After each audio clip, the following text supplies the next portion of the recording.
Trump's strategy, bold remarks, or bigger plan? In the weeks before his second inauguration, President-elect Donald Trump has stirred controversy with his provocative statements regarding Canada, Greenland, and Panama.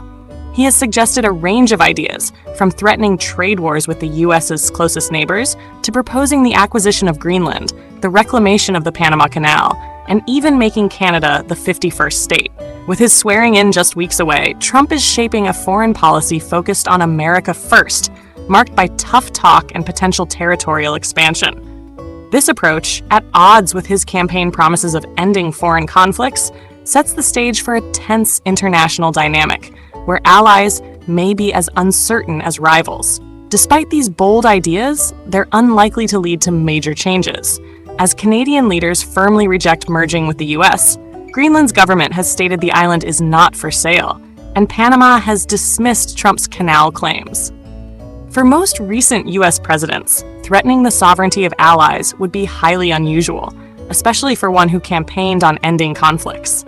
Yet, Trump's first term broke diplomatic norms with its unpredictable and often confrontational style. His recent remarks about these territories are seen by his team as part of a deliberate strategy to assert American strength and advance national interests aggressively, with little regard for international relations. Anna Kelly, a spokesperson for the Trump transition team, maintains these remarks are part of a broader vision to enhance U.S. power. She argued that Trump's approach will make other nations wary of taking advantage of the U.S., restoring respect and ultimately creating a safer world.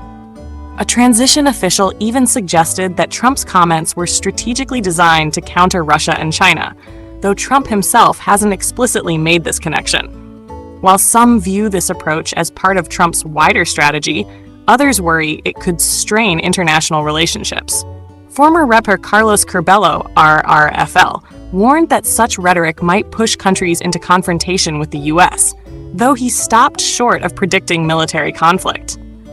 Ryan Berg, of the Center for Strategic and International Studies, suggested that Trump's focus on the Western Hemisphere indicates a lack of confidence in U.S. influence over global national security. Trump's rhetoric on Greenland, especially his recent comments about acquiring it for national security, echoes earlier discussions during his presidency. He has long eyed Greenland's strategic location, and his persistent interest in the territory highlights its importance in U.S. foreign policy. Similarly, Trump's focus on the Panama Canal, heavily criticizing Panama for allegedly exploiting the U.S. with high shipping fees, has sparked further controversy, with Panama's president rejecting Trump's claims of Chinese military presence in the canal. Though many see Trump's approach as characteristic of his brash leadership style, it recalls a historical period of territorial expansionism.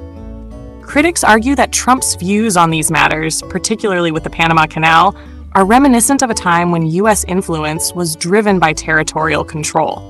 Despite being contrary to modern diplomatic trends, Trump's foreign policy stance has garnered attention for its aggressive and often disruptive nature. While some supporters view Trump's remarks as typical negotiation tactics, there is genuine concern within his circle about the potential escalation from rhetoric to military intervention. Trump's history of confrontational politics, paired with his appointment of Latin American experts to key positions, signals a continued focus on the Western Hemisphere and a more assertive stance on international matters. Ultimately, Trump's foreign policy strategy is one of bold moves and unpredictable rhetoric aimed at reshaping U.S. global influence while remaining unapologetically aggressive in advancing American interests.